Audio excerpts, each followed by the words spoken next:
And that's exactly what Daniel Morgan does. He gets to it immediately. It doesn't take long before the British figure out, fuck, that Daniel Morgan guy's back, and he's... Oh yeah, they're probably like, oh wait, we're having a lot of success. We're not getting picked off the sideline. Daniel Morgan quit? Oh shit. Call to win. Find out where his farm is? Why? We're not pissing that fucker off again. Avoid it. Put a black dot over it saying we avoid this area.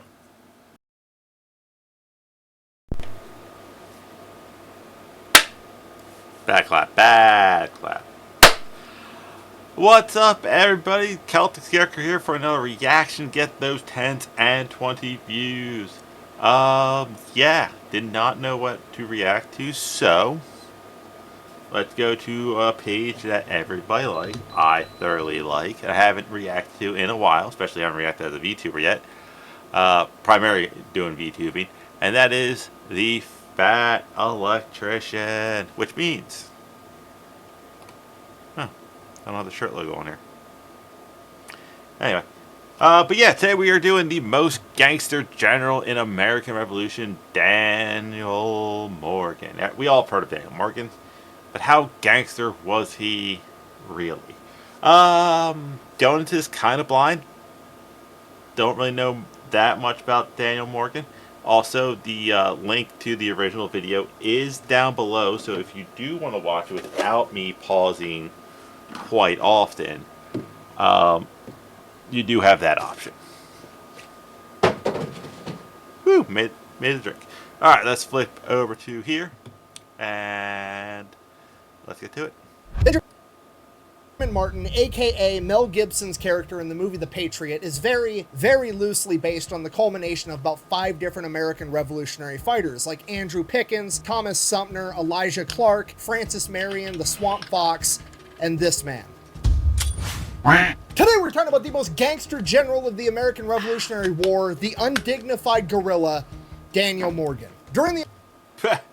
That is a nickname for you, the undignified guerrilla. Especially for back then, because he probably wasn't that big of a guy. American Revolutionary War, General George Washington would...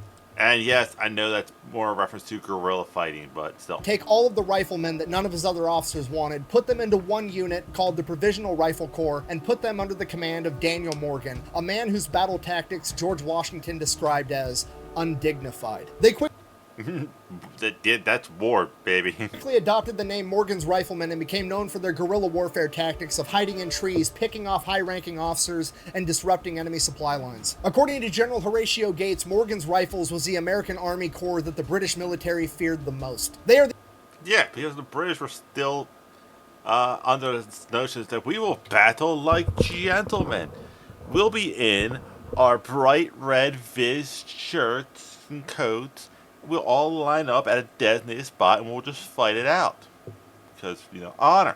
The primary reason for the American victories at Saratoga and the Battle of Cowpens, probably the 2 most important battles of the Revolution, responsible for turning the entire tide of the war. And we're going to get into it right after a word from our sponsor. Delete me.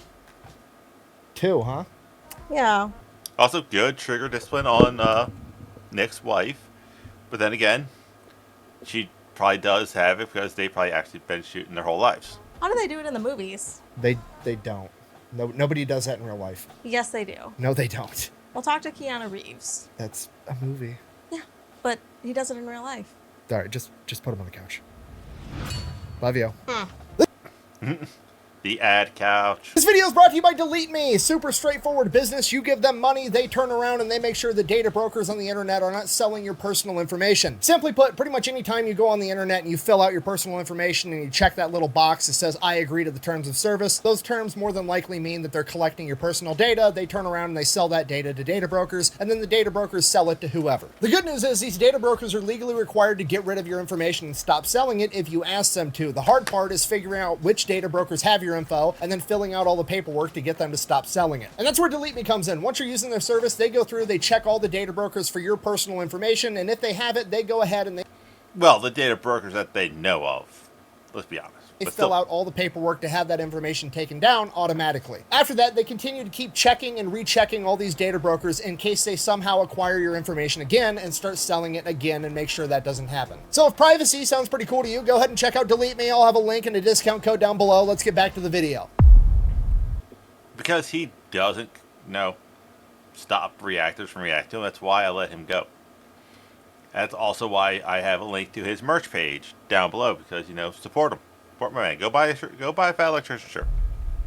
All right, our story begins in 1736-ish. We don't really know when he was born. We also don't really know where he was born. We know that he was born in either New Jersey or somewhere in Pennsylvania. We do Yeah, it gives him New Jersey. We need another good hero. know, however, that he's a big dude. He is described anywhere from being 6 foot to 6'4", and Okay, correction. He is a gorilla, especially for back then when the average height was like 5'5". built like a brick shithouse by today's standards, and by 1740 standards, this dude's basically a giant. He doesn't really start popping up in historical True, I'm 6'4", 230 out of shape, and a few of my coworkers just look small next to me. records until he's 16 or 17 years old, and that actually happens in the Shenandoah Valley of Fredericks County, Virginia. Now, this is actually a bigger deal than a lot of people might realize, okay? Because at the age of 16 or 17, Morgan got in an argument with his father, ends up leaving home, going out on his own, which is fairly normal, but he went to Virginia, which in the 1730s, 40s, 50s, Virginia is still very much the wild frontier at this point. Now, it's also not to be clear if it's what would be now known as West Virginia, but, still. Now, that sounds a little bit strange to some people because when you hear the wild frontier, most people instinctively think of westward expansion. They're thinking of like cowboys and Indians and pioneers and the Oregon Trail and the Gold Rush. Okay, westward expansion is not going to start till 1803, and that's going to go on for a century after that. This is the mid 1700s. Virginia and everything south of it is still very, very much the wild frontier. Also, you gotta figure at this time frame they weren't traveling too far inland. Let's go with even Pittsburgh would be a stretch for them, because your main supply line for a lot of your stuff and words are hard right now, and all your big sales are still across the sea in Europe. So it's like all your big supplies are coming from Europe. All the stuff that you have is most likely getting sent back to Europe to be sold. So going too far away from that ocean, it means you're kind of cutting off your supply and demand. So for a 17-year-old to get in a fight with his old man and be like, oh yeah, screw you, Dad, I'm going to go live in the modern-day equivalent of the Thunderdome is pretty telling of Morgan's character and quite honestly foreshadowing for the rest of his life story. And just to be clear, when I say that he first starts showing up in the historical record around this point in his life, the historical record that I'm referring to is the general... I also like how he does air quotes with 3 fingers. Watch.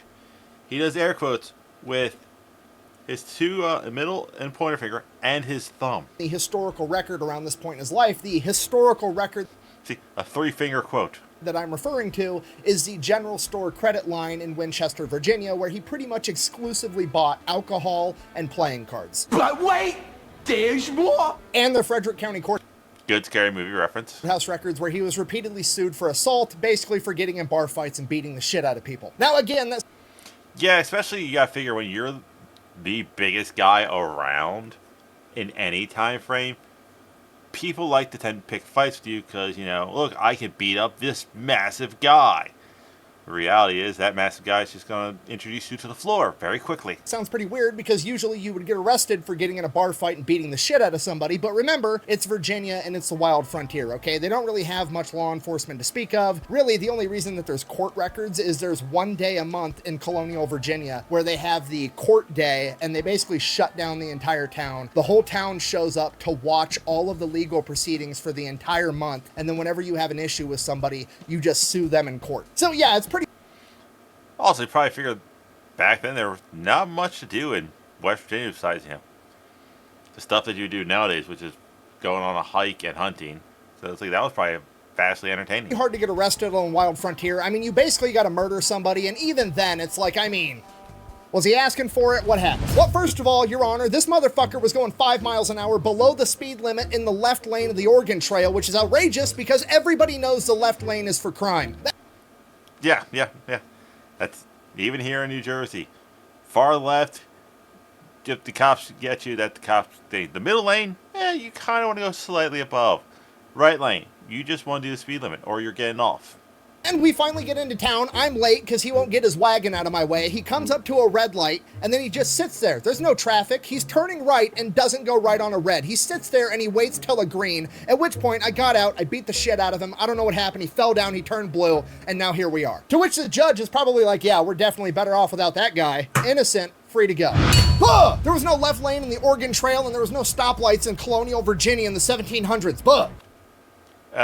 Yes, that may be true, but that's a great way to bring old, modern day issues into our old world context, so you, the idiots of the internet, includes me, I am an idiot, can understand kind of, the mindset back then. Yeah, it's a joke. Shut up. Anyways, in addition to drinking, gambling, and fighting all the time, he's also working extremely hard as a wagoner on the frontier. Like, he's literally being commissioned by other people to drive wagons through uncharted territory. It's a pretty dangerous job for a 17-year-old, and he does that for years until That's a dangerous job for anybody of any age. he saves up enough money to actually end up buying his own wagon and going into business for himself. So by the time that he's like 19 or 20, he owns his own wagon, and the British military is actually looking to hire civilians that have wagons and commission them to haul British supplies for the French and Indian War, and Daniel Morgan agrees to do it. During the French and Indian War, Morgan gets his first taste of battle. That's where he first gets to see how combat is done, and he's not watching conventional combat of the time where it's just one big rank and file.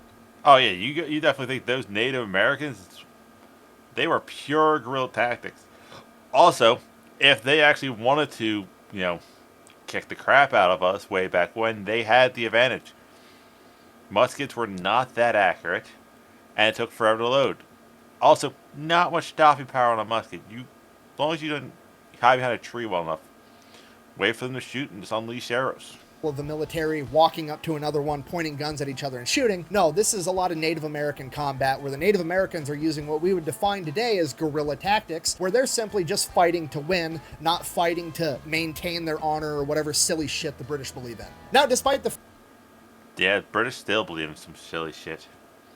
Oh, you can't have pepper spray because it's considered a gun. French and the Native Americans actually trying to kill him, the real problem Morgan runs into in the French and Indian War is the British themselves, the people that he's working for, the team that he is on, okay? Because he's technically like a civilian contractor in today's terms, the British military looks down on him. They treat all these guys like absolute dog shit. And one day, one of the... That's so stupid because it's like, hey, this guy's running supplies for us. He's the guy who's makes sure that we have, ammo, food, kind of know where we're going a little bit because, he's been driving around here, and we're going to treat him like crap. Quick way to get abandoned. British officers is kind of talking down to Daniel Morgan. He's talking smack, at which point Daniel Morgan, being the defiant rebel that he is, immediately talks smack back. And the British officer draws his saber and smacks Morgan across the face with the flat side of the sword. At which point Morgan... I'm just going to play this clip. Oh, now you fucked up. Now you fucked up. Now you fucked up. You have fucked up now. Now you fucked up. Now you fucked up. Now you fucked up. Now you fucked up. Now you fucked up. Now you have fucked up. Gets off his wagon and knocks this British officer out. Oh, shit. Now, this is a huge problem because while he's technically not part of the British military, as far as the British military is concerned, he's still subject to British military punishment, and Daniel Morgan is sentenced to 500 lashes, which God damn, lashes is whippings. essentially is a death sentence. They're just not coming out and saying it. They string him up and they lash him 500 times. According to legend and Daniel Morgan himself, he stayed conscious the entire time, counting the lashes along with the drummer boy as they whipped him. Not only... Damn! It's like, can we get tell the, it's a Family Guy quote where it's like, the torturers, like, that his sister's here doing his job. Daniel Morgan survived this death sentence, but he actually claimed for the rest of his life that the British only counted to 499 and that they still owed him one. So obviously Daniel Morgan doesn't really care much for the British anymore. Despite that, he does fight on behalf of the British one more time during the French and Indian War. There's this British officer by the name of George Washington who's going around Virginia gathering up a bunch of like rough, tough frontiersmen that are going to be formed into a militia group known as the Virginia Rangers. He's going to have them go and patrol and essentially use them to counter the French and Indians' guerrilla warfare tactics. During this time period, Daniel Morgan gets... Yeah, I don't know. Maybe he was like, there's something to this Washington guy. He seems different. It's even more guerrilla warfare experience, and it all comes to a head when the French lay siege to Fort Edwards in what is now West Virginia. So Morgan and his guys get sent up there to help out. That's what they're doing. They're inside the fort, and then one day somebody's got to deliver a message to another part of the military, so Morgan and one other guy are going to ride out and do it. So they leave the fort. They're making their way there. They get ambushed by some Native Americans fighting on behalf of the French. The ambush is over pretty much as soon as it began. The Native Americans pop up and fire at the two riders. Morgan's other rider is killed immediately when he's struck with a musket ball. So I'm saying, you missed the guy who was 6'4" on a horse. Morgan should be dead too because he also got hit, but the musket ball hit him directly in the neck. Okay, I stand corrected, but you still mostly missed him. And traveled behind his jawbone and out his mouth, blowing out most of his teeth on the left side and giving him a large gash that you can even see in most of his portrait paintings for the rest of his life. At this point, Morgan's jacked up. He has no idea what's going on. The world's spinning. The horse doesn't know what to do, and it's just going in circles like this, trying to figure out what's going on. Morgan, after a couple of seconds, regains enough common sense to realize he doesn't know where he needs to be, but he knows he doesn't need to be here, so he spurs the horse, not caring what direction the horse goes. Luckily, the horse ends up taking him directly back to Fort Edwards. Morgan Okay, not good that he went back, but good that he's alive. ends up surviving, okay? Just so we're all on the same page. He's like 26 years old. It's the 1750s. Daniel Morgan has essentially been sentenced to death by the British military and just shrugs it off, okay? He then goes back into war, becomes a guerrilla fighter with a tomahawk and a musket, and then he ends up getting ambushed and gets shot in the head in the 1700s and Yeah. survives. See, I would have gone with it, but a flesh wound.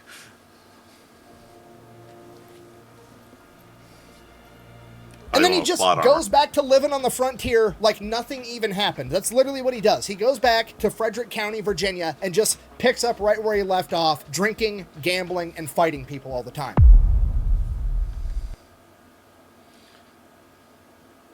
Respectable for that time frame.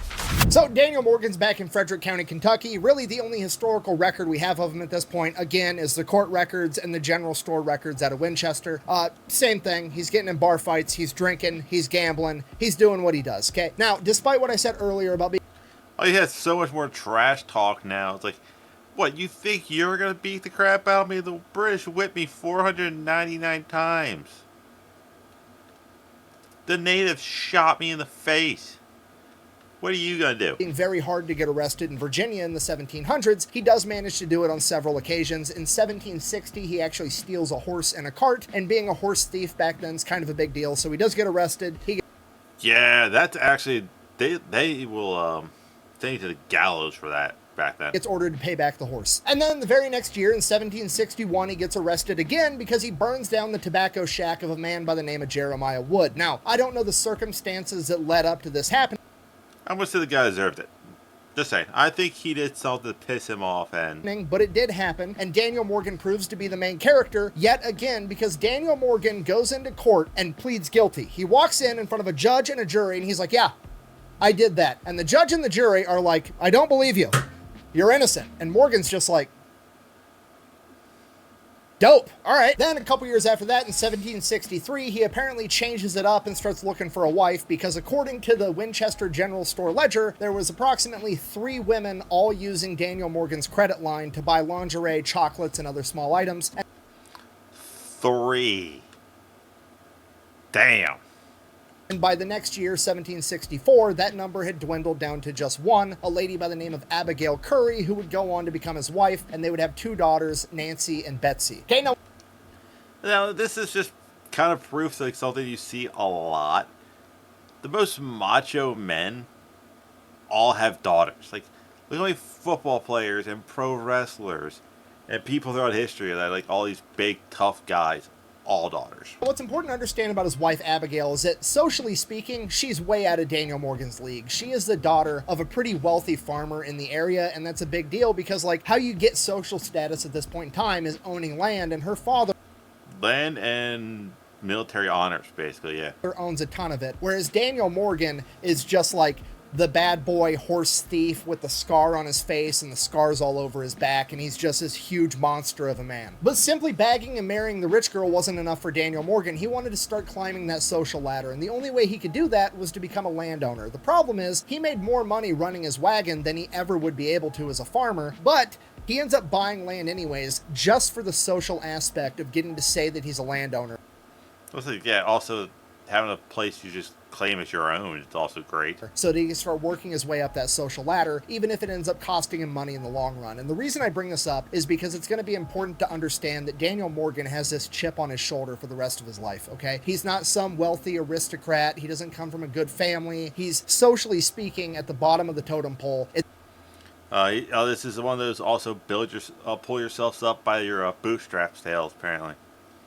Did not know that about the man. It's going to be that rags to riches story, and it's going to be a chip on Morgan's shoulder for his entire life that he wants more and more status all the time. So that's what he works on for like the next 10 years.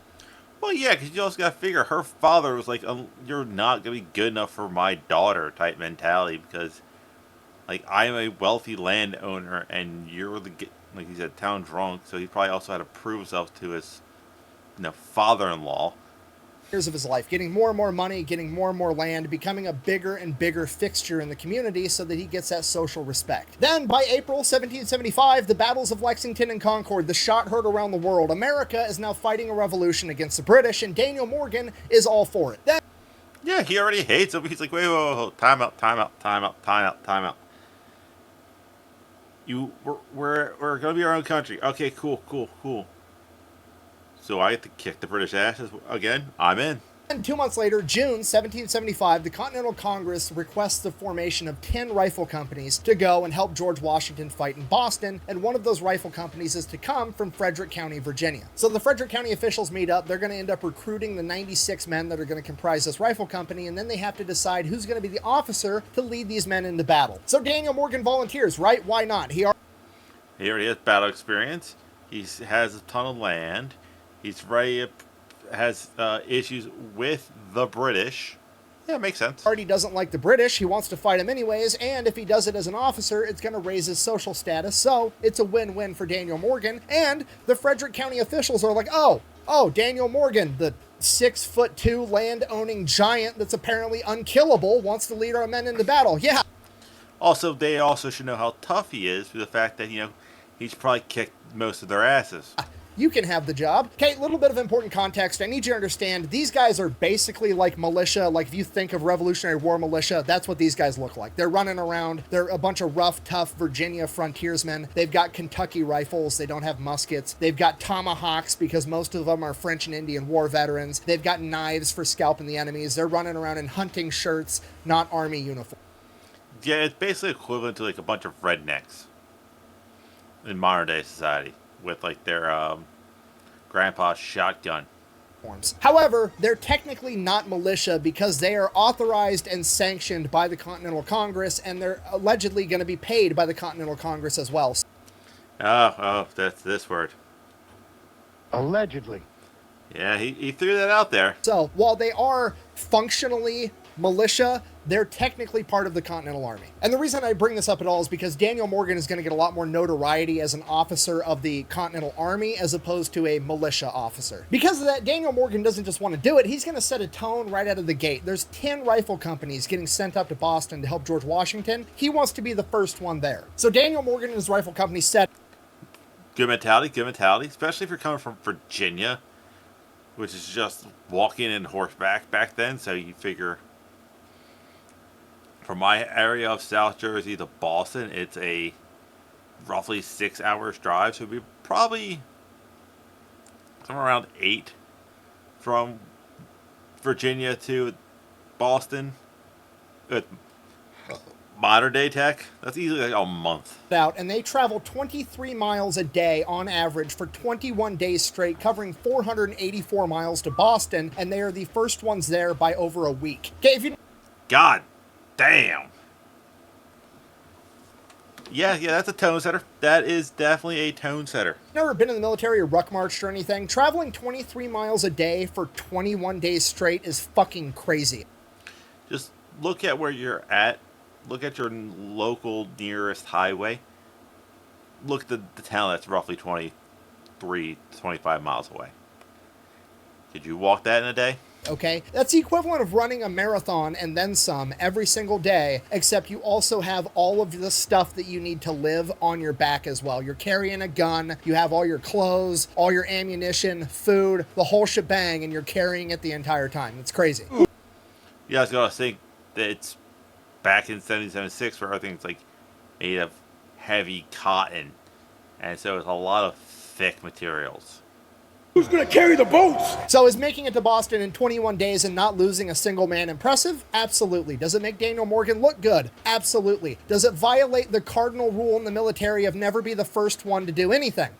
Absolutely. So Can't speak on that. Never was in the military, but yeah, I've seen enough videos where it's like you want to be the second person, maybe the third. because Daniel Morgan's rifle company was the first one there, they get the unique privilege of being voluntold that they're going to get attached to this mission to go invade Canada. Actually, the second and third fastest rifle companies also got attached to this mission. But the point stands. Never make the podium, okay? Just aim for middle of the pack. Okay, be fourth. Okay, real quick, oversimplified explanation of this mission. George Washington has this new hotshot young officer that he regards as a strategic military genius. This is either Benedict Arnold or the Green Mountain Top guy. Horatio Gates? And his name is Benedict Arnold. And basically... Okay, it's Benedict Arnold, because I know Benedict Arnold and the Green Mountain guys both were kind of both going for that. what Benedict Arnold has come up with is a plan of being like, hey, America's got 13 colonies. We've declared our independence from Great Britain. We're now fighting about it. Hear me out. Since we just got started with the fighting, what if we strike first? What if we go, we invade Canada, we take over Quebec, and we declare it the 14th colony of the United States of America? That way, the Oh God, can you imagine how pissed off Canada would be if we had Quebec? That also means we probably would have Nova Scotia.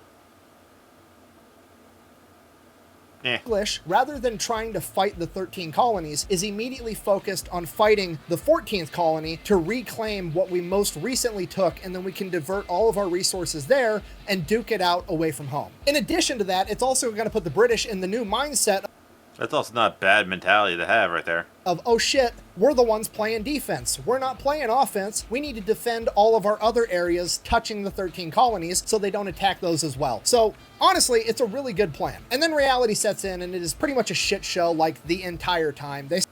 Yeah. It's not Russia, but you really don't want to be in Canada back then in the wintertime either. Set off with about 1,100 men. There's 3 Virginia rifle companies and then a bunch of other Continental Army companies together. And the Virginia rifle companies kind of are like, hey, we were more or less commissioned by Congress. We were raised to be here. We're separate from this chain of command under this Benedict Arnold guy. We don't really want to associate with him. We only want to take our orders from Daniel Morgan. At which point Daniel Morgan, always being starving for social status, is like, I mean, hey, the boys want to take orders from me, not you. To which Benedict Arnold, just trying to keep everybody together, is like, fuck, okay, fine, I don't care. Just take your 3 rifle companies, you spearhead, you can be our scouts, that's what you're good at anyways. But that's... Also, that's good delegation. Hey, you guys are kind of the mountain guys, so go do that. The least of their worries, because the entire journey into Canada is pretty much an unmitigated disaster. Almost the entire force ends up getting dysentery from drinking unpurified water. They end up losing most of their food and medical supplies crossing rivers, and by the time they make it there, they're literally starving. I'm not like they were low on food and they were rationing and they were really hungry. Like, no, there's multiple accounts of men boiling shoe leather and eating it, starving. By the time they reach Quebec, the army that had left of 1,100 people had dwindled down to 600 between illness, death, and dudes just straight up leaving and going home because this sucks. So the army's essentially cut in half already before the battle's even started, and the half that remains is pretty beat up, starving. Benedict Arnold realizes he's not going to be able to take the city of Quebec under these conditions, so he just sets up camp, writes some letters, tries to get some resupply. I'm trying to find it. Yeah, it's the Green. They were the Green Mountain Boys, and they were led by Ethan Allen. That's the name I was trying to figure out. And tries to get more backup. Luckily enough, resupply does end up making it. He ends up getting all of his men fed, and then shortly after that, Major General Montgomery shows up with even more men on December 1st, 1775. So now they got more men, they got their guys fed, they go up to Quebec and they're like, hey, here's the deal, how about you surrender? To which the Canadians are like, nah. At that point, they cut off supply lines into the city, trying to starve it out, while they're also setting up a battle plan of how they're going to invade this city and attack. Now, at this point in time, Quebec is a walled city. They have barricades, so they're going to have to Oh, it sounds like walls at work, and they're important. end up climbing or breaking through these barricades to get into the city and take it over. The battle strategy that they come up with is that Benedict Arnold's men are going to attack one barricade, and Major General Montgomery's men are going to attack another barricade, and they're going to meet in the middle and then take the remainder of the city. Okay, now fast forward the night. Not bad. Not bad. Not bad. But, like I said, I'm seeing snow. Not the time I would attack in Canada. Of December 30th, 1775, it is the first snow of the year, and that is when the Americans decide to attack. Focusing in on Daniel Morgan and Benedict Arnold's men, the barricade that they are attacking, they have a bunch of ladders, and they're going to scale over the top of it. So, they go rushing in. Daniel Morgan and Benedict Arnold, both kind of known for being out in front of their guys. Benedict Arnold immediately takes a musket ball directly to the... Yeah, that's what a lot of people don't remember about Benedict Arnold, was he was actually good at his job. He just kind of got screwed over a bunch of times to the point where he was just like, you know what, screw it. Leg drops him out of the fight completely. Now Daniel Morgan is running the show all by himself. So Daniel Morgan and his men go. They end up getting a ladder on top of this barricade. Daniel Morgan's the first guy up the ladder. Right as he reaches the top, the British fire muskets, and the blast burns his face from the heat and knocks him off the ladder, falls down to the bottom flat on his back, immediately gets back up, and he is now the second man up the ladder after himself. And this time he goes, jumps over the Which, yeah, like I said, that's that reload time that you got to worry about. barricade, falls the other direction, lands on top of a cannon on the ground floor, and messes up his back. He immediately pulls himself underneath the Sorry, I was trying to raise the volume a little bit. cannon as the British are trying to stab him with bayonets to give himself a few more seconds to recapture his composure and get some more Americans over the wall to start fighting. More men come rushing in. They start fighting. There's only 30 British soldiers manning this barricade. They end up surrendering just a few minutes later. From there... Well, yeah, you got to think, you shot a giant in the face. He falls, gets back up, jumps the barricade, falls again, gets up, and starts kicking your ass. I'd be slightly terrified as well. All the Americans come rushing in. They're fighting in the city, house by house, building by building. They're literally doing CQB with Kentucky rifles and muskets. It's crazy. But things are going good for Daniel Morgan and his guys. They're taking everything over. Finally, they make it to the rendezvous point where they're supposed to meet up with Major General Montgomery.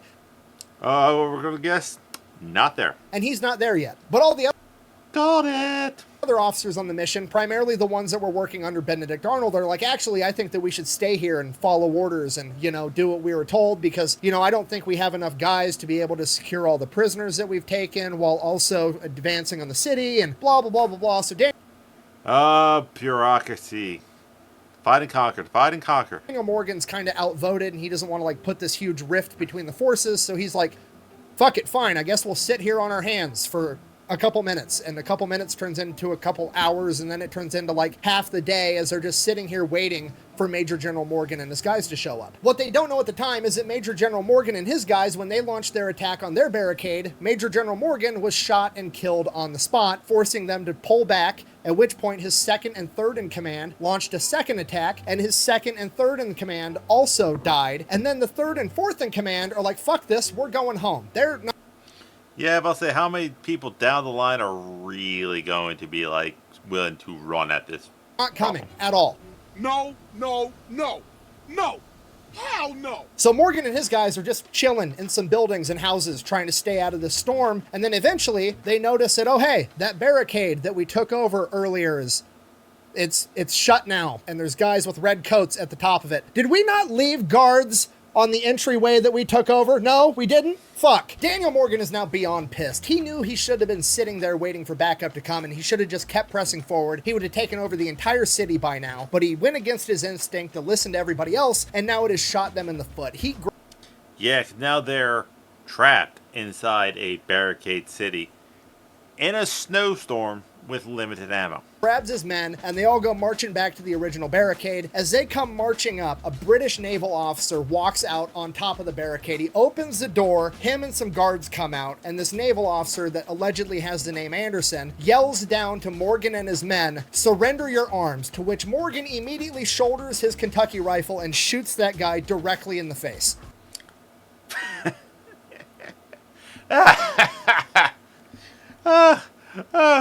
Oh, you dumb motherfucker. Oh, God. Really? Really? Come on, dude.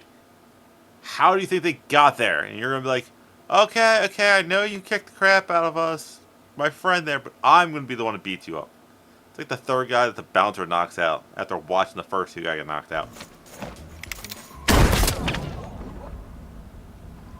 Immediately, the men come running up with the ladders. It is a full-scale assault on the barricade, now going the other way. They end up getting driven back, and then they try again. They get driven back again, at which point they retreat back into the city, and they're doing more CQB with rifles and muskets for hours, and then eventually they get completely surrounded, and they have nowhere to go. At this point, the American men start surrendering one by one, small batch by small batch, and Daniel Morgan remains as the sole American that is yet to surrender, and he refuses to do so. So they end up I've only begun to fight.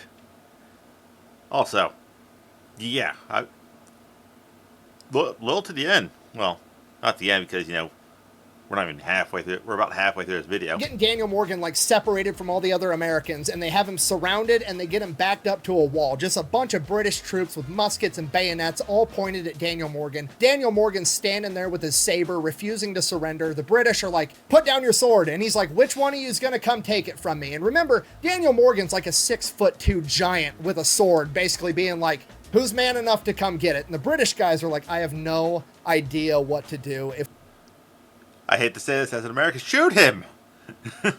You have the guns. we kill the commander of their current army, all hell's gonna break loose all over again." So they don't want to kill him, but also they don't want to go try to take the sword in person. So they're like, shit. And luckily, as fate would have it, I don't know if it's divine intervention, I don't know if it's just the main character plot line, I don't know if the British sent a guy to go grab him, but one way or another, a Catholic priest ends up showing up and witnessing this scene, at which point Daniel Morgan, upon seeing this priest, walks up to him with a sword and gives his sword to the priest and says, "I'll give it to you, but I'm not giving it to any of these scoundrels." And they take Daniel Morgan and the rest of his men into custody. What the fuck? Father, you are a man of honor. I'll surrender to you. Just so we're all clear, historically speaking, this is a complete and utter disaster. This is the Continental Army's first major defeat. 30 Americans have just been killed, and another 431 have been taken prisoner. From here, Daniel Morgan spends almost an entire year as a prisoner of war, and it's important to understand at this point in time that a lot of the British military officers and the United States Continental Army officers all know each other, because almost all of the United States Continental Army officers used to be British officers, so they're acquainted. A lot of them have met, they're well aware. Yeah, this is basically like when you see a star athlete get traded to a different team, and then he goes back to play against them. Like, oh yeah, this be like trying to think of a good example. Not LeBron James. He's been on too many different teams. Think like Tom Brady would be a great example. All the years in New England. Then he goes down to Tampa. That first game in New England, they're all like, "Hey man, how you been? How's the wife? Ooh, not good with the wife, huh?" Aware of who Daniel Morgan is. They know about Benedict Arnold, General George Washington. They all know each other. So they go up to Daniel Morgan and they're like, "Hey, hear me out. We'll give you a pardon, so you're innocent, and then we'll make you a colonel in the British military if you trade sides and come work with us because you're awesome." At this point, Daniel Morgan, remembering the 499 scars on his back, is like, "Nah, I'm good. Don't insult me again." And he just sits out the entire year as a POW until he gets traded back to the American forces in January of Okay, I gotta hear, what was the trade? Because I've seen some lopsided trade. Micah Parson for 2 firsts and a guy in his 30, granted, Pro Bowler. What did the British get in return for Daniel Morgan. 1777. So Daniel Morgan gets traded back, and he, is waiting around for orders, trying to figure out what's going on. Apparently, George Washington had petitioned Congress to end up making Daniel Morgan a colonel, which is incredible news to him because he thought he was going to get, kicked out or thrown in jail or reprimanded because he surrendered. This was America's first surrender, and it was technically his fault under his command. No. Benedict Arnold gets to blame. And technically, you did your mission. The other team didn't. Was not expecting good news when he got released back to the Americans, but he ended up getting made a colonel. Yeah, you gotta figure, he's like, if I just followed my instincts, we would not have been captured, we would not have been as much problem, we might have Canada, or peace of Canada, which would make American politics a lot different by today's standard. But yeah, come out, probably got back to him that he turned them down. So at this point, Daniel Morgan is pumped, right? He's going to get to go fight the British again. He's got a promotion. Everything's going great. George Washington says, hey, I stood up this new unit. It's called the Provisional Rifle Corps. You're going to be the commander of it. They're all carrying rifles. None of them are carrying muskets. Okay, and here's the important context of understanding this unit. This unit, to anybody other than Daniel Morgan, would be considered a punishment, and I'm not sure if George Washington meant it that way or not, but Daniel Morgan was happy about it. No, I don't think George Washington meant it as a punishment. I think George Washington just kind of looked over and was like, alright, I only know one crazy asshole that can make this unit work. Morgan? Where's Morgan? Get me Captain Morgan. Not the asshole from One Piece, the good one. The one that we actually named an alcohol after. Their way. Now, the reason this unit was a punishment was because none of the other high-ranking officers liked having riflemen in their formations. They preferred all their soldiers to be carrying muskets. Now, if you know anything about guns, that sounds completely counterintuitive because everybody knows that rifles are better than muskets because rifles have rifling, which causes the bullet to spin, making it go further and be more accurate. Okay, but True, but probably back then, the way you had to load it might have taken longer. Yeah, it's more accurate, but it's a longer reload time, most likely.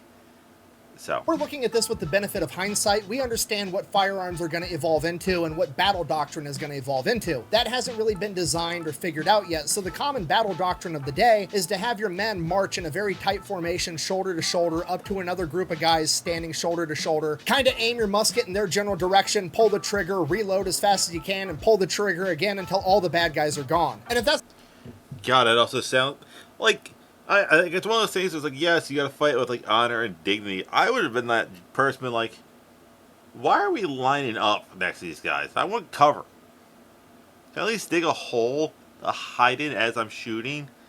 No, I'm not gonna stand in the middle of field in easy to see armor. The type of warfare you're trying to conduct, the musket actually is kind of better because the rifle's a little bit more complicated. It takes longer to reload, so your formation is firing less ammunition, even though it is more accurate, but then your formation also isn't as tightly grouped because all the riflemen are trying to get some elbow room to actually take aim, so it's more of a scattered formation too. So a lot of the other more traditional military officers that are more well-versed in the conventional battle doctrine of the day absolutely hated riflemen. So for that reason, George Washington took almost all of... I know the Marines were founded in a bar. Great if this was this. This would also be a great start of the Marine Corps.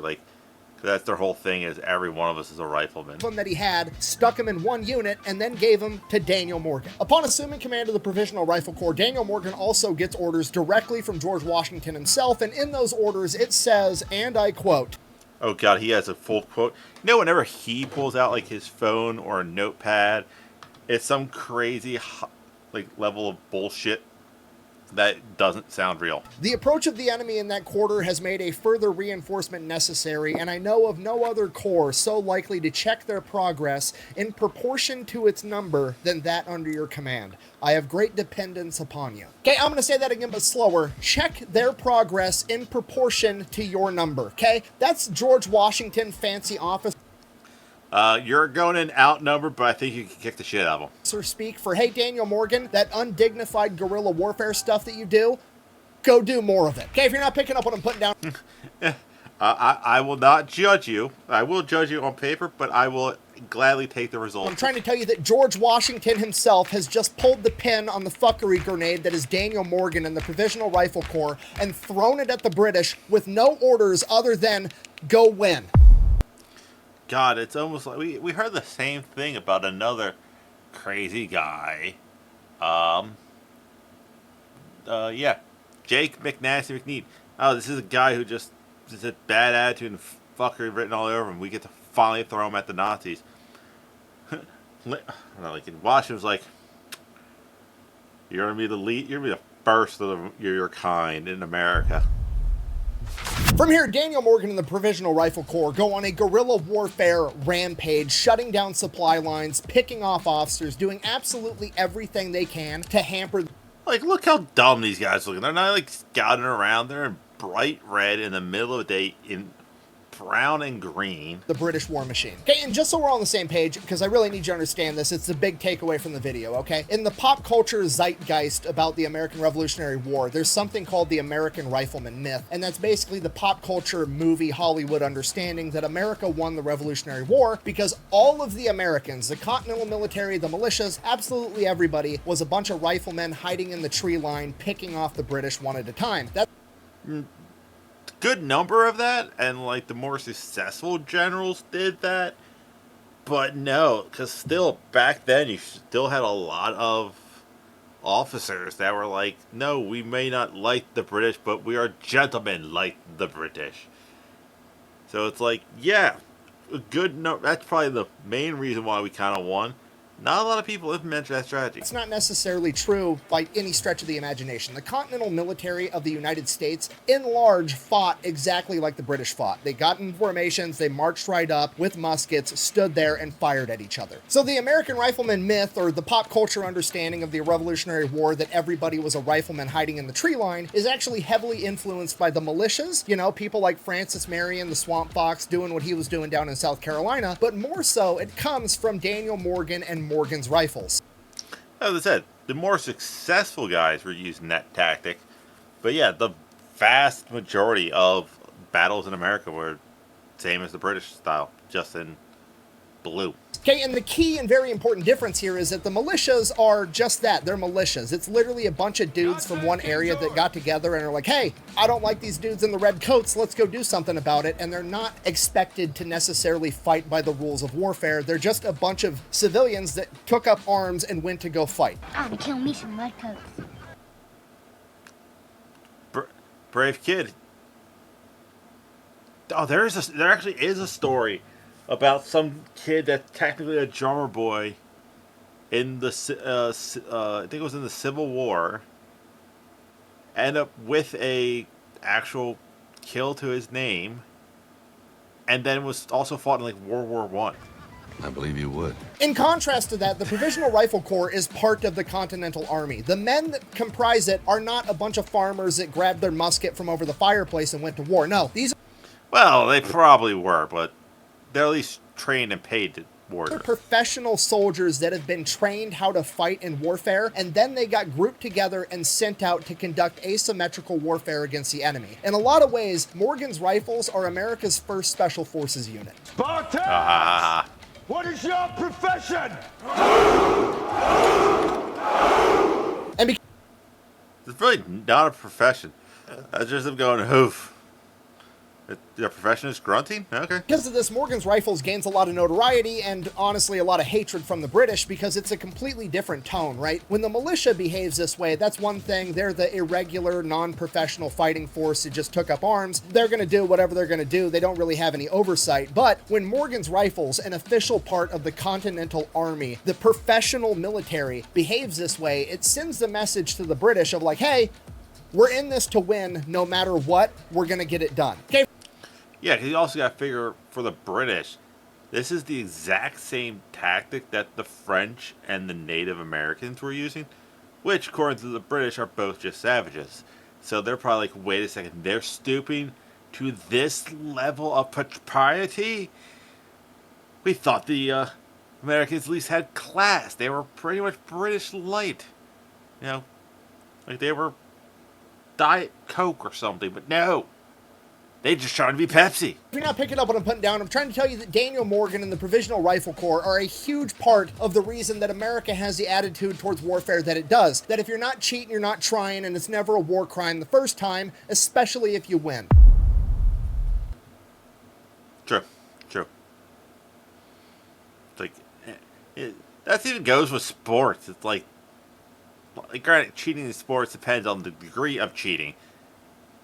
It's never good, but you're like, okay, cool, I learned how to read your signs. That's on you, buddy. Try harder.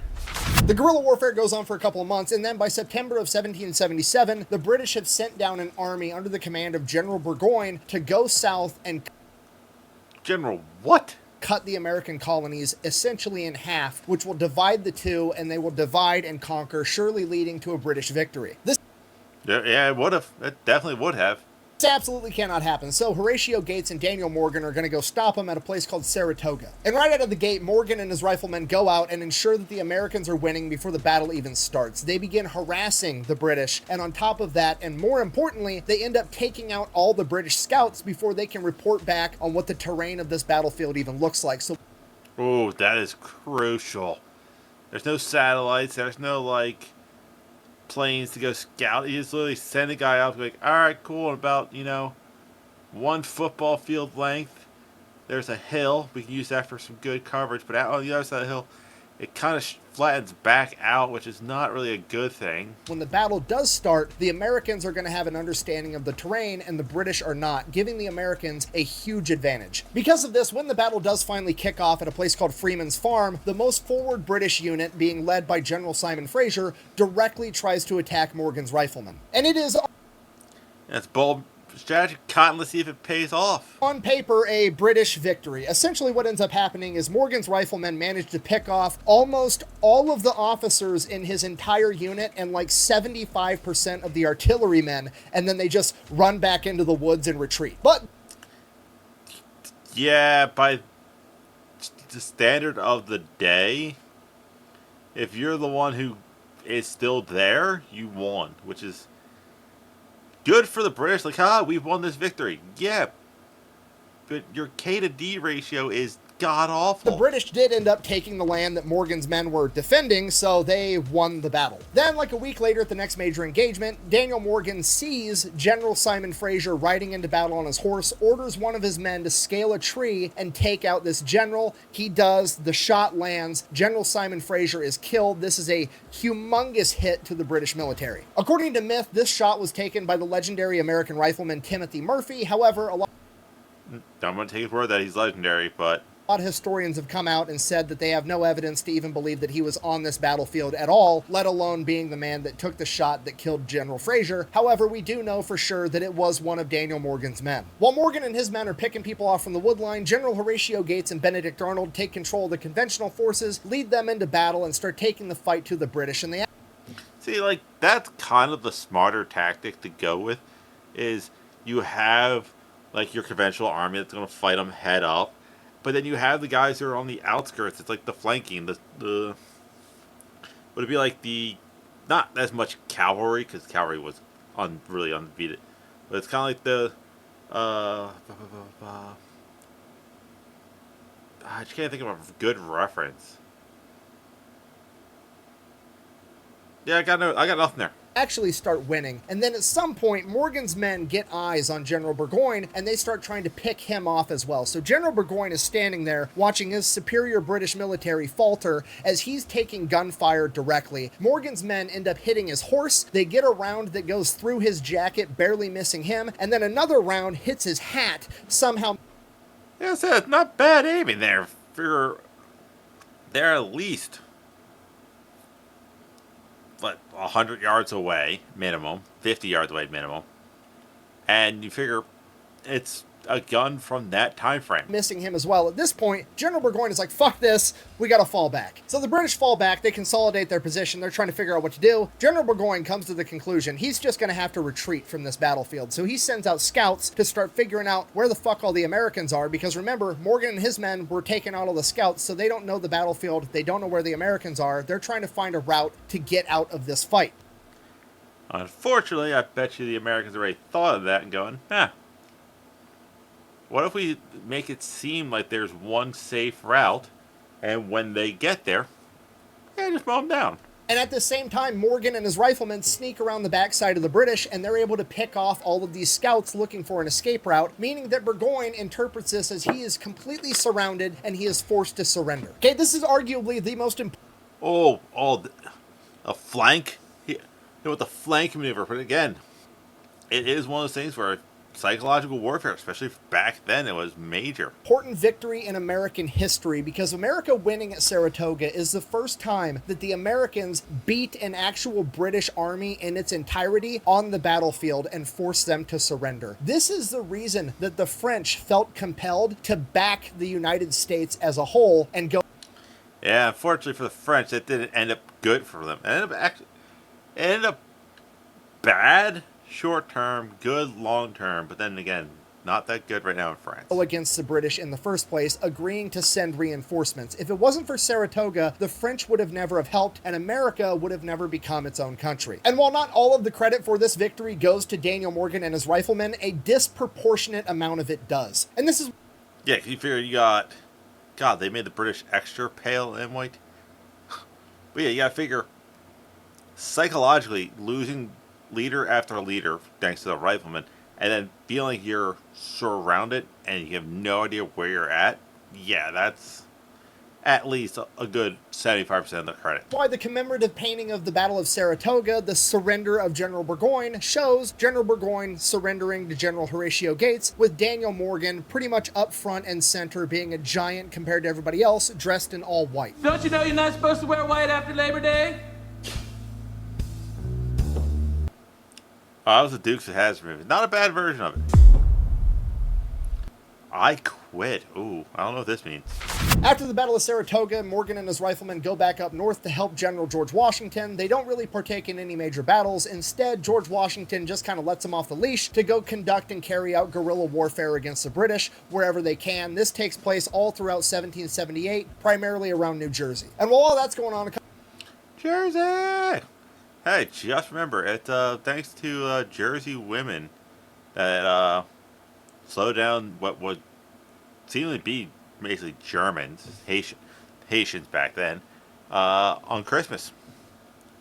A couple of things happen that really piss off Daniel Morgan, primarily that he gets passed up for promotion on 2 separate occasions so that some other officer can become a general before him, even though those officers were far less qualified and had delivered far less results than Daniel Morgan. A couple of reasons Daniel Morgan got passed up for promotion. 1, he carries out undignified warfare. Oh God, this is the same thing as John Paul Jones. It's like, oh, I left the British because I didn't like the favoritism and how if you weren't connected to somebody, you weren't going to get a promotion. And then it's like, flip side, you got Dan Morgan, who's getting the same treatment. 2, he doesn't come from a wealthy aristocratic family. He's literally a homeless kid from Virginia that has somehow become a colonel in the Continental Army. He should be happy where he's already at. They don't want to let him into the Generals Club. And 3, Daniel Morgan doesn't really play the politics game, which is what you have to do to become a general at this point in time. Daniel Morgan thinks that his results should speak for themselves. Unfortunately, it just doesn't seem to work that way. And this is all very important to Daniel Morgan because remember, he's always got that chip on his shoulder about wanting more and more status. He's that poor kid from West Virginia that wanted to be one of the elite. So when he keeps getting passed up for this promotion for people that are less qualified than him, it absolutely infuriates him to the point that he ends up quitting and resigning his post in the United States Continental Army. Oh man, imagine if he met John Paul Jones, like how pissed the two of them would be and how devastating of a team up that would be if they were like conducting pretty much the same style of warfare while at land and on the sea. That's what he does. He literally says, fuck you guys, I quit, and goes back home to Frederick County, Virginia to run his farm. And while he's there running his farm, they are begging him to come back on multiple occasions. Everybody's asking him. George Washington, Horatio Gates, they all want Daniel Morgan to come back. And the situation becomes so dire that General Horatio Gates actually rides out to basically beg Daniel Morgan to take his job back in person, right? Because if anybody knows how good Daniel Morgan actually is, it's General Horatio Gates, right? Because Yeah, Horatio Gates was there. He's seen all the chaos that Morgan has done. And honestly, he's benefited from it. Horatio Gates at this point in time is praised as the genius of Saratoga that led the American... Like I said, even in this photo, Daniel Morgan's like looking off to the side like, God damn it. I ain't gonna get shit for credit on this one. Continental Army into battle and turned the tide of the entire war against the British. But in reality, Horatio Gates knows that Daniel Morgan is the motherfucker that's actually responsible for that, and they need him in the fight. To this, Daniel Morgan is like, yeah, I'll come back, sure, absolutely, but I'm only going to do it if you make me a general. To which Horatio Gates is like, Congress has to approve that. I don't know if I can get it done. I'll try for you, but I can't promise anything. To which Daniel Morgan is like, cool, okay, well, go try and let me know how that goes. I'll be waiting here. To which Horatio Gates is like, fuck, okay, just come back, and I guarantee you I will get Congress to push this through, and you will become a general. If so facto, Daniel Morgan gets promoted to Brigadier General, and he is back in this fight. Daniel... Whoa, he got a jump. He skipped general. Went above it. Because I guess George Washington, every other great general being like, yeah, we need this motherfucker. Why? I don't want to say it, but he kind of was the real reason why we want to Saratoga. Morgan and his men get put under the command of my other favorite Revolutionary War general, George Washington's right-hand man, Nathaniel Greene, a.k.a. the Fighting Quaker. Now, God, the Quakers. Precursor to the Amish? Maybe, but still. I don't want to turn this into a Nathaniel Greene video, so we're just going to go ahead and say that Nathaniel Greene is a truly exceptional general and also very, very important to the Revolutionary War, and one of the things that he understands is to let people do what they're good at, and that is why he gives Daniel Morgan the orders to take his men and become a flying army in South Carolina. His orders are essentially to never engage in pitched battle, run around in the backwoods of South Carolina, and fuck up the British's day. Yeah, that would definitely be the smart way. It's like, hey, let me know where they are. Take out as many as you can. Don't get captured. Which is basically right here. It's slightly the plot of the Mel Gibson movie. I can't remember the name of it. And that's exactly what Daniel Morgan does. He gets to it immediately. It doesn't take long before the British figure out, fuck, that Daniel Morgan guy's back, and he's... Oh, yeah, they're probably like, oh, wait, we're having a lot of success. We're not getting picked off the sideline. Daniel Morgan quit? Oh, shit. Call to win. Find out where his farm is. Why? We're not pissing that fucker off again. Avoid it. Put a black dot over it saying we avoid this area. Oh, shit, he's back? Damn it. It's ruining everything. So the British, realizing they have to do something to stop Daniel Morgan and his men, send in one of their best guys with his unit, Bannister Tarleton. This guy, in many ways, is the British equivalent of Daniel Morgan. He does not like pitched battle. He prefers guerrilla warfare tactics. The only real difference... Basically, he's Malfoy's dad from the Patriot. Ah, that's what it is, the Patriot. Yeah, basically that's what Malfoy's dad wanted to do in the Patriot. Here is that Daniel Morgan is the poor kid that developed tactics and earned his way up the ladder, whereas Bannister Tarleton came from this wealthy aristocratic family and daddy bought him his commission as an officer. So he doesn't really have the same amount of experience and ability, and he makes up for it by being overtly aggressive and extremely brutal. Just so we're on the same page, this is literally the guy that Malfoy's dad from the movie... Damn it, I knew he was going to make that joke. I luckily beat his ass to it. Yes, that is Malfoy's dad. The Patriot is portraying in that movie. Prior to being sent to engage Daniel Morgan, Tarleton was engaging Francis Marion, aka the Swamp Fox, the other guy that inspired Mel Gibson's character in The Patriot. While engaging Francis Marion and Daniel Morgan in South Carolina, he was known to be unnecessarily harsh to civilians by confiscating livestock, forcing people to board his soldiers in their homes. In addition to that, he is also accused of slaughtering a bunch of Continental troops after they surrendered at what is known as the Beaufort Massacre. Now, that's the American... Yeah. War as hell. American perspective, but the British perspective was that Tarleton was an extremely effective officer, and the unit that he had under his command was referred to as the Legion. They were highly mobile, and they were regarded as one of the best units in the British military, especially in the South under the command of General Cornwallis. I mean, this is it. This is a headliner, right? This is shaping up to be the coolest battle of the American Revolution. In the red, white, and blue corner, we've got America's flying army under the command of Daniel Morgan. Why do I feel like this is a battle that somehow doesn't happen? A literal giant that has defied death after being sentenced to 500 lashes and defied death again after being shot in the face with a musket ball. The poor kid that came from nothing that appears to be an unstoppable force. Holy crap, he has a lot in common with Steve Mahea. Poor farm kid, got shot in the face and is a badass. On his way to the top. And then in the tea and crumpets corner, we have the British Legion being Come on, you couldn't use the HLC's joke as calling them beans on toast? led into battle by Bannister Tarleton, known for his highly effective aggression and brutality. Two of the only and very best asymmetrical warfare units of their time, the special forces of their day, going head-to-head in South Carolina. And it all comes to a head January 17, 1781 at the Battle of Cowpens. Oh shit, they're actually gonna fight? Nice. Like, that's kind of the issue with these, like, great, like, war stories. You're like, this great general and this great general, they're in the same area, and they never met. Rope-a-dope. Well, which is the Muhammad Ali's strategy. Basically, you lean up against the ropes, let the opponent, like, wear themselves out, and did... God damn. Got home run derby in Boston right now. Or is it just a replay of a replay? No, 7-5, hit another home run. I have baseball in the background. But yeah, pretty much wear them out, hit them with a couple good shots, and then go for the blow when they're tired. After playing cat and mouse with Tarleton for months, Daniel Morgan has decided he's going to throw his adversary a curveball. He is going to try to engage him in pitched battle, something neither of them are known for. For this battle, Daniel Morgan picks a location known as the Cowpens because it's like the inside of a cow's pen. It is a muddy, swampy, nasty fucking mess. And the reason this land is such a muddy, swampy mess is because it's situated right in between two rivers. Oh. Especially back then.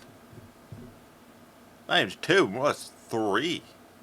Location that Daniel Morgan picked for the very specific reason of going against Tarleton. You see, about half of Daniel Morgan's force is comprised of militia. Militia is not good at pitched battle. They're known for firing one volley and then all running off and fleeing. They're not good at it. They're not reliable. They're not trained soldiers. And Daniel Morgan knows that. So by situating them in between two rivers, it's going to make retreating impossible, and it's going to force the militia to stand and fight. And Daniel Morgan knows that Tarleton is going to know exactly what Daniel Morgan is doing. So the way Yeah, basically, once you get into that situation, you're looking at, you put me in a box. Alright, let's see which one was the better general. that Tarleton is going to receive this is going to be Daniel Morgan honestly thinks in his arrogance that he can situate his militia between two rivers, forcing them to not retreat, and they're going to be able to stand up against me and the British Legion. This is like Max Holiday, like in the UFC, just like the last like minute, say point to the middle of the ring, saying, "Let's just be in the middle of this ring, round 5 of 5, go out swinging. Let's see which one of us wins." Absolutely not. He is baiting Tarleton into fighting him head on. And Tarleton is obviously going to take the bait. So the night before the battle, Daniel Morgan decides he needs to let everybody in on this strategy that he's got cooked up. And he's got to hype up the men. He's got to get them ready and excited for battle. So Daniel Morgan, the at this point legendary military general known for his undignified guerrilla warfare tactics, is walking around the camp hyping up his men, shirtless, carrying a sword, showing off all the scars on it. Even though it's weird, I almost wish he was fully naked. Just saying. Just out in the buff, trying to hype up his men, and like, I got nothing to hide type mentality. With a sword. So he's dual wielding.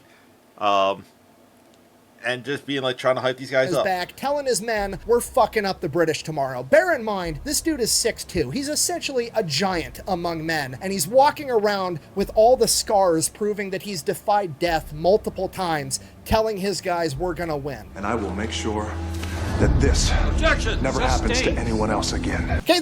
Yeah, The Rock would be a good description. The Rock is about 6'2" and jacked. The men are pumped. They're being led into battle by Daniel Morgan. Andrew Pickens, the legendary militiaman, is leading the militia. And we've got George Washington's cousin here on horseback. There's no way we're going to lose. We've got way too many main characters. So the day of the... George Washington's cousin?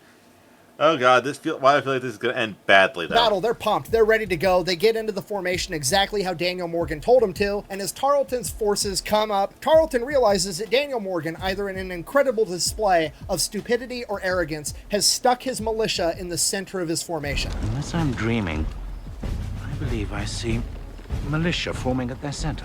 No traditionally trained military officer would ever even remotely consider putting their militia in the center, because if they flee, the entire formation is going to collapse within itself, and that's it. Game over. That's why you put the militia out on the side, on one of the flanks, and then if one of your flanks disintegrates... Yeah, at the same time, the militia knows when to cut tail and run. If everybody else kind of goes, that's our cue, then you all bail at the same time. I mean, it sucks, but it's not the end of the world. It's the difference between getting shot in the arm and getting shot directly in the chest. So Daniel Morgan has effectively done the exact opposite of what anybody would recommend he should do by having the militia in the center and the Continental forces on the flanks. Yeah, art of war. Fight the enemy where they aren't. After all these years, it finally just clicked. But that's not what it means. Really? And Tarleton, in his default Yeah. hyper-aggressiveness, is going to show Daniel Morgan the fatal flaw that he had just committed as soon as this battle kicks off. Tarleton orders the Legion to attack the American formation head-on, attempting to scatter the militia at its center, collapsing the American formation, and taking the battlefield immediately. But if he doesn't realize that it's a marshy swamp, as soon as they get in the middle, they're all going to get stuck. As the British Legion approaches the American formation head-on, the American militiamen fire a volley. The British continue to advance. The militiamen fire a second volley. It does not stop the British. They continue to advance. At which point the militia members break ranks, they turn around, and they flee. Just like they were ordered to by Daniel Morgan last night. Oh yeah, about to say, you should put the guys like, I know what you guys are going to do. You're going to do it. Go for The it. militia members begin running up a small hill behind them, and as Tarleton sees that the American formation is collapsing in its center, just like he knew it would, he orders the British to bayonet charge and break ranks. The British Legionnaires chase them down at a dead sprint, trying to catch the Americans. They lose sight of the militiamen momentarily as they go down the backside of the hill, and as Ha ha ha ha. God damn, another home run. And here's in the Red Sox game. Here's the thing though. All the home runs I've seen are going over the monster. So these are all bombs. But yeah, so this is the tactical.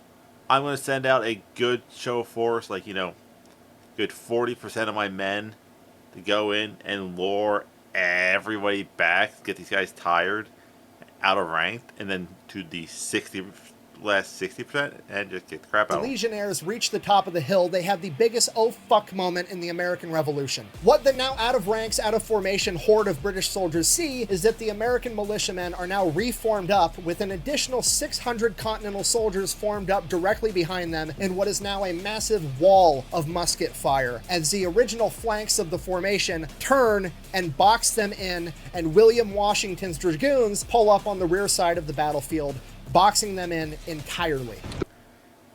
Damn. Yeah, this is a classic move.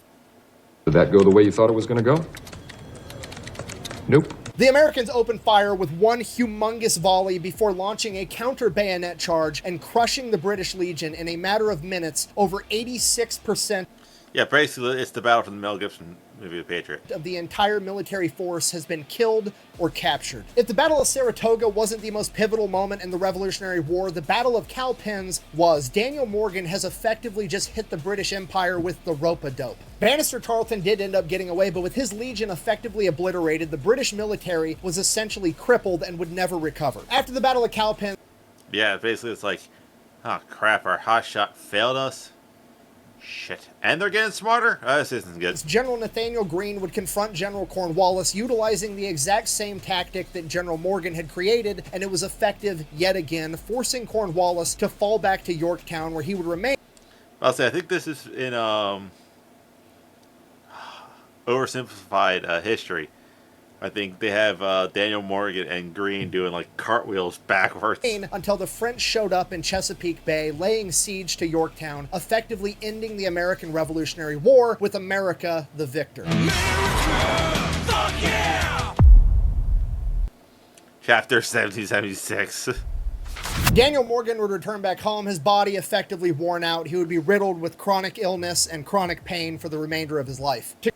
Well, yeah, he's fallen off of multiple structures. He's been shot at least 3 times and been running all over the world. To commemorate his victory at Cowpens and the pivotal role that he played in the American Revolution, in 1790, the United States Congress gifted Daniel Morgan a one-of-a-kind gold medal depicting his victory at Cowpens with the inscription, "Victory, the Defender of Liberty," on the back. This is worth noting, they obviously didn't have the Medal of Honor back then. Yeah, that's like the closest thing you'll get to the Medal of Honor. Assuming that having Congress strike you a one-of-a-kind medal made out of gold is on par with the Medal of Honor, but I'm not really sure. Then in 1794, Daniel Morgan would be brought back into service very briefly to lead troops to stop the Whiskey Rebellion. And then again in 1794, he would make one last contribution to the historical record, aka the Frederick County Court Files, when he was in trouble for breaking a man's jaw in a bar fight when he... Oh yeah, because you definitely think that guy was probably like, oh, Daniel Morgan, some American hero. Pff, kiss my ass. How your daughter's doing? Click.